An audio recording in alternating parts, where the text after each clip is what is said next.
Assalamualaikum warahmatullahi wabarakatuh. Kembali lagi dengan channel Share Soal bersama saya Prawira yang merupakan mahasiswa Diploma 4 PKN STAN. Kita selanjutnya akan ngebahas soal TWK baik untuk kedinasan maupun CPNS berdasarkan FR juga ya. Kemudian kita akan lihat tema pada hari ini itu terkait integritas. Maka kita akan masuk ke soal aja ya. Bagaimana sih soal-soal integritas yang muncul gitu. Kita masuk ke soal nomor 1. Soalnya kita ketahui bersama, saat ini untuk bisa menjadi seorang ASN seharusnya sudah melewati serangkaian proses seleksi, termasuk rangkaian tes untuk menguji tingkat integritas seorang calon pegawai ASN. Oke, jadi yang pertama itu dia itu yang penting itu adalah tes untuk menguji integritas calon CPNS ya atau CASN. Kemudian pun demikian ketika telah menjadi ASN, tidak luput dari rangkaian uji kompetensi atau asesmen. Terlebih lagi jika ASN tersebut akan dipromosikan untuk menduduki posisi atau jabatan tertentu pada unit kerjanya. Jadi intinya adalah kalau kita lihat di soal ini, kalau mau naik jabatan atau promosi gitu ya, dia harus tes terkait integritas melalui asesmen atau kompetensi. Lanjut soalnya, tentu saja kompetensi yang paling utama diuji adalah integritas, kompetensi integritas. Berikut ini yang merupakan manfaat adanya integritas bagi bangsa Indonesia adalah gitu ya. Oke, jadi gini teman-teman, berbicara integritas tentunya berbicara yang utama adalah bagaimana seorang itu bisa berintegritas. Paham ya? Nah, jadi ketika seorang ASN sudah berintegritas, itu akan berdampak. Nah, katakanlah ini ya, katakanlah ASN. Katakanlah seorang ASN ya. ASN itu memiliki yang namanya nilai integritas. Nah, ini dampaknya adalah banyak gitu ya. Jadi ketika ASN itu sudah berintegritas, jadi integritas ini saya ingin jelaskan sedikit ya. Integritas ini intinya teman-teman adalah nilai kejujuran. Paham ya? Integritas ini adalah nilai kejujuran atau jujur gitu. Jujur dalam hal apapun. Dalam hal uang, dalam hal waktu, dalam hal pekerjaan, semuanya jujur. Nah, kalau kita sudah berintegritas atau sudah jujur terhadap apapun, itu akan berdampak kepada masyarakat dan masyarakat akan percaya kepada kita. Nah, dalam arti ini kita, maksudnya sini publik ya, atau pemerintah atau kantor pemerintah gitu ya. Oke, maka kita cek jawabannya. A. Mampu menerapkan nilai luhur Pancasila dalam bekerja dan berkarya. Ini bisa, tetapi bukan terkait integritas. Karena integritas itu lebih kepada membangun perspektif publik terhadap pemerintah gitu. Selanjutnya bentuk tanggung jawab kepada instansi di mana ASN ditempatkan. Oke, ini bisa tapi belum mencerminkan benar-benar integritas. Sebagai bentuk perwujudan nilai yang diamanahkan di undang-undang. Oke, ini emang iya semua ASN itu harus mewujudkan nilai-nilai yang diamanatkan, tetapi terkait integritas itu yang mana gitu ya. Kemudian yang D ya, ini membangun kepercayaan publik dan meningkatkan kualitas pelayanan. Nah, seperti yang saya katakan tadi di awal, integritas itu terkait satu hal, yaitu kejujuran. Ketika pejabat pemerintah, PNS, ASN gitu ya, itu jujur gitu ya, nggak ada dalam artian mengambil apapun, bukan hak miliknya, tidak korupsi, kolusi, nepotisme, otomatis yang terbangun adalah masyarakat percaya gitu ya. Wah, percaya ngurus ini nggak bayar gitu ya, ngurus ini aman gitu ya, nggak diambil. Itu akan membangun perspektif publik ya kan, melihat kita atau ASN nanti itu terbangun gitu. Maka jawabannya adalah D. Untuk yang E, menjaga diri untuk dalam mengabdikan diri pada nusa dan bangsa. Ini memang dilakukan ASN tetapi bukan terkait integritas. Maka yang tepat adalah D. Dampak dari integritas. Selanjutnya kita masuk ke soal nomor 2. Soalnya adalah saat ini banyak unit kerja di instansi pemerintah berlomba-lomba untuk membangun zona integritas atau ZI. Oke ya, jadi saat ini kalau teman-teman sering bermain-main di kantor pemerintah, itu sering terbangun tuh, ini adalah zona integritas gitu.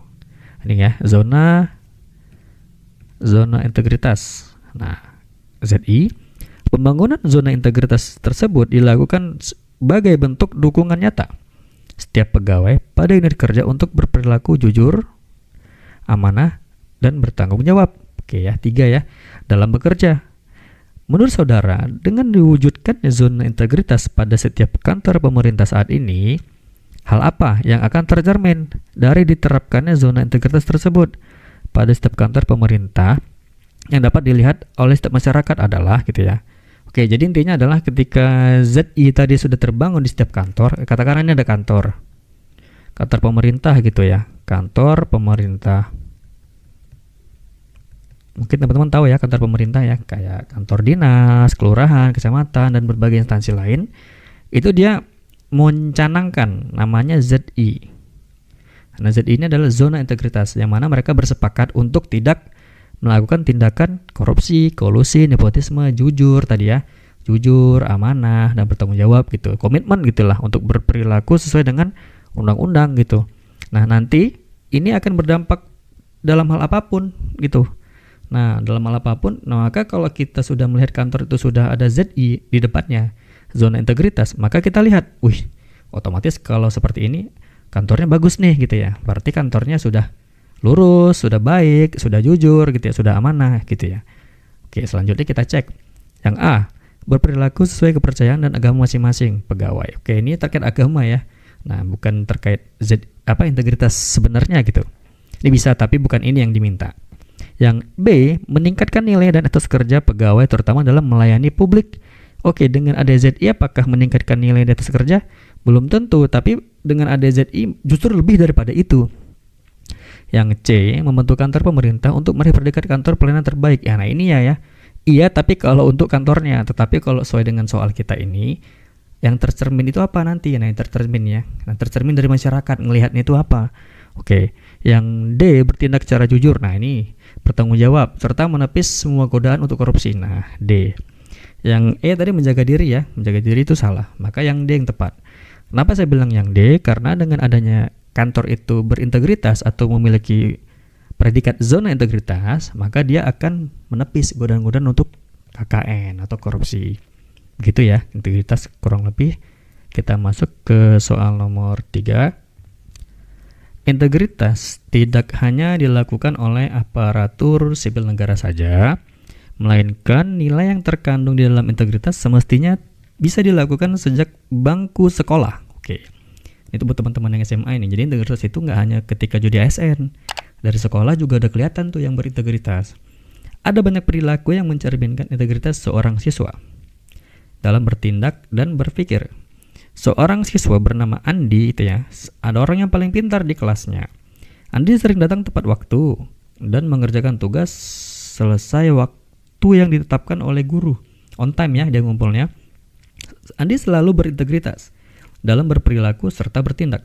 Menurut saudara, selain datang tepat waktu dan mengerjakan tugas selesai tepat waktu, berikut ini kegiatan yang mencerminkan nilai integritas antara lain apa aja. Oke, intinya integritas itu adalah, saya ulangi lagi ya, mungkin teman-teman sudah tahu. Integritas itu lebih mencerminkan bagaimana kita jujur terhadap diri sendiri, orang lain, waktu, aturan, dan lain sebagainya. Maka kita cek aja yang mencerminkan nilai tersebut. A, membantu teman dalam mengerjakan tugas dan latihan dari sekolah. Ini benar tetapi bukan mencerminkan integritas. Yang B, mengikuti ekskul setelah pulang dari sekolah. Ini juga tapi bukan integritas. Yang C, mengikuti bimbingan belajar di luar jam sekolah demi mempertahankan nilai dan ranking di kelas. Ini bukan integritas ya. Karena nilai kejujurannya, nilai pengabdiannya nggak kelihatan gitu. Yang D, mengikuti seleksi beasiswa sebagai siswa terbaik. Oke, ini juga bagus sih, tapi bukan itu yang mencermin integritas. Mengerjakan tugas secara mandiri, oke, tidak curang. Nah ini ya, ini kan kalau kita lihat lebih mencerminkan kejujuran. Nah, ketika mengerjakan tugas mandiri, nggak nyontek gitu ya, nggak nyontoh. Kemudian tidak curang juga dalam menjawab soal latihan maupun ujian, gitu ya. Oke, maka jawaban tepat adalah E. Nah, gitu ya. Jadi buat teman-teman masih SMA, integritas itu sudah tercermin dari mulai bangku sekolah.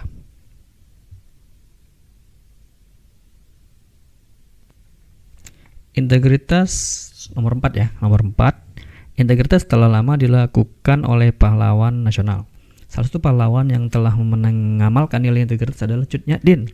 Beliau merupakan salah satu tokoh perjuangan nasional, sosok wanita hebat yang ada di Aceh dan memasuki barisan paling depan dalam memimpin perang melawan Belanda.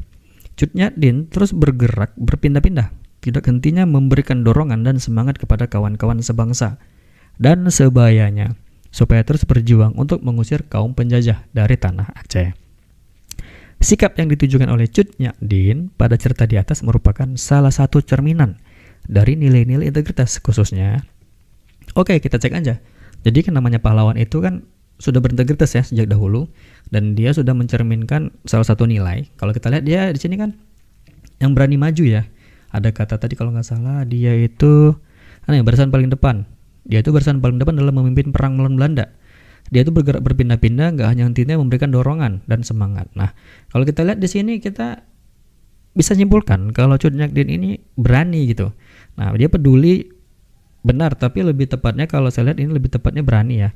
Nah, jadi salah satu nilai integritas kalau teman-teman cari dilihat di beberapa website itu ada banyak. Nah, salah satu yang dilihat oleh Cut Nyak Dien ini adalah salah satunya itu berani. Kita masuk ke soal nomor 5 ya selanjutnya. Oke, soal nomor 5, pemerintah saat ini telah gencar melakukan pemberantasan korupsi, yang salah satunya dengan menanamkan nilai integritas. Nilai-nilai integritas yang diterapkan mampu menguatkan budaya anti korupsi. Dalam mewujudkan budaya anti korupsi, diperlukan keteladanan dari atasan atau pimpinan, lingkungan kerja yang baik, serta faktor pendukung. Ya, dari tadi keteladanan atasan, lingkungan kerja yang baik, serta faktor pendukung, gitu ya, yang harus diciptakan agar budaya anti korupsi tidak sekedar jadi wacana. Hal yang tak kalah penting adalah memberikan rambu-rambu kode etik gitu ya, kode etik sebagai arahan dalam bertindak serta sanksi-sanksi bila ada. Bila ada pelanggaran. Manfaat dari tindakan anti korupsi yang diwujudkan dalam bentuk penanaman integritas adalah jadi integritas itu tujuannya adalah mencegah salah satunya adalah mencegah perilaku tindakan KKN. Dan ini diwujudkan oleh pemerintah saat ini ya, kalau berdasarkan soal ini ya. Dia sudah menanamkan nilai integritas gitu ya, sudah melakukan tindakan anti korupsi. Kira-kira manfaat dari tindakan anti korupsi ini apa yang tertanam dalam integritas tersebut gitu ya. Maka kita cek, ingat ya, jadi dia itu nggak boleh melawan aturan kalau integritas ini, karena kan jujur. Maka kita cek yang A, membuat ASN lebih rajin dalam bekerja. Ini bisa, tetapi bukan mencerminkan integritas. Yang B, mendorong setiap pegawai untuk terus berkarya. Nah, ini juga tadi sama ya. Yang C, mampu mencegah perilaku ASN yang bertentangan dengan ketentuan berlaku. Nah, ini bisa nih. Karena mencegah, tujuan tindakan anti korupsi atau integritas ini adalah mencegah ASN atau PNS itu bertentangan dengan ketentuan yang berlaku. Contohnya kayak datang telat gitu ya. Kalau kerja keluyuran itu kan udah tidak integritas karena nggak jujur terhadap aturan. Yang D, menumbuhkan rasa cinta tanah air. Ini bisa, tapi ini lebih ke bela negara.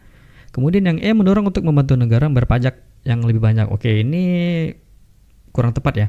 Jadi bisa dibilang dampaknya kepada ASN itu yaitu mencegah perilaku ASN terutama dalam bertindak sesuai dengan ketentuan yang berlaku. Maka jawaban yang tepat adalah C. Selanjutnya kita lihat lagi ya. Itu saja mungkin teman-teman yang bisa dapat saya sampaikan, terutama terkait TWK yang bertemakan integritas. Lebih kurang saya mohon maaf apabila ada salah-salah. Kritik dan saran kami terima melalui TikTok, Instagram, ataupun email kami. Lebih kurang kami mohon maaf. Terima kasih dan salam sukses teman-teman.